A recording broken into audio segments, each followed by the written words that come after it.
Good morning everyone! So araw ngayon ng linggo. So ayan, maganda ang umaga natin, maganda ang sikat ng araw. Nagpakita na si Haring Araw. So ayan, napakaganda talaga tong umaga ngayon. So ngayong araw is magluluto na naman tayo ng gulay. Opo, matagal-tagal na po tayong hindi nakapagluto ng ampalaya. So meron tayong pamintang pino, sibuyas, bawang, dalawang kamatis, itlog, magic sarap, at saka yung dalawa nating natirang ampalaya. So, ayan. So, igigisa po natin. Pero bago tayo magsimula is, antayin muna natin na maluto yung kanin natin. So, ayan, dahil inuna ko yung pagluto ng kanin. So, konti na lang naman ba, in na lang yan.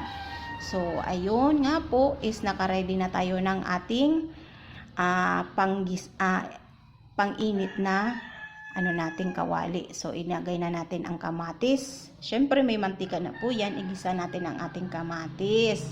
So opo, dinuuna ko yung kamatis sa pag-isa. Then susunod yung bawang, halo-halo lang. Then sunod naman ang ating sibuyas.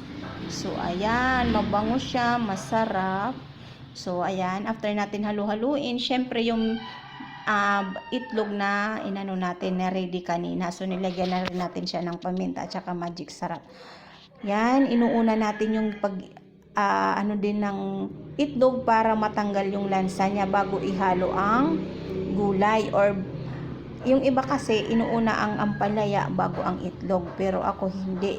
Inuuna ko ang itlog bago ang ampalaya para matanggal ang lansa niya.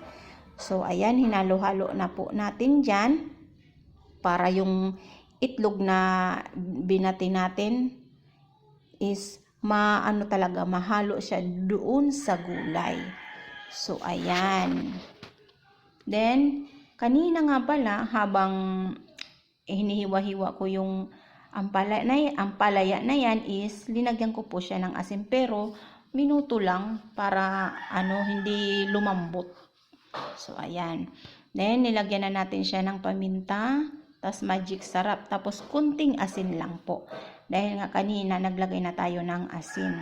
So akala ko nga magiging maalat yung pagkagawa ko, kasi nga doon sa ginawa ko nung una yung paghugas ko ng ampalaya, pero buti na lang is sakto lang. So ayan, medyo nangangati yung paa ko dyan.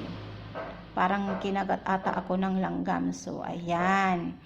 So tuloy natin, halo-halo lang, halo-halo. Then after natin haluin is takpan natin yan maya-maya. Then pakukuluin natin. Then after na kumulo is tingnan natin. Tapos halo-haluin natin siya uli. Halo-haluin. Then tikman yung lasa. Unahin ko dyan yung itlog. Ayan. So yung pagkagawa ko dyan is hindi malansa. Ayan. Tapos after ng itlog tikman is yung gulay naman or yung ampalaya naman, medyo crunchy yung pagkagawa ko dyan. So ayan po, kasi yung kuya ko ayaw niya ng yung gulay na hindi, ang tawag dito yung yung parang lutay-tay na ganun, kasi walang lasa daw. So ayan, so takpan na natin, patay na natin ang ating kalan para half cook lang yung pagkagawa natin. So ayan po, salamat po sa panonood. Bye! Enjoy.